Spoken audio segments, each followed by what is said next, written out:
Ďakujem krásne Robertovi Petíkovi. Musím priznať, že Montyho Čarta sa učil len 2 týždne, takže skutočne ešte raz veľký potlesk. A poprosím slovo porotu. Robko je veľmi kvalitný muzikant. Ja ešte dodám, že on skutočne to predstavil vždy pesničkou, takže mal na to 2-3 týždne a na takéto skladby. Ale myslím si, že je skvelý a prajem mu všetko najlepšie do budúcnosti.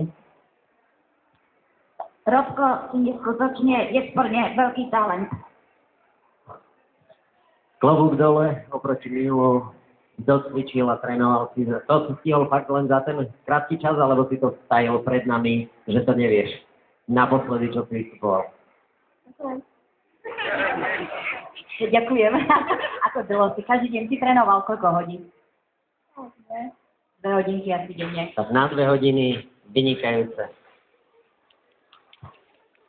Veľký potlesk by si ešte určite raz zaslúžil tento mladý pán, ktorý svojím šarmom ukázal, že je v ňom úžasná energia.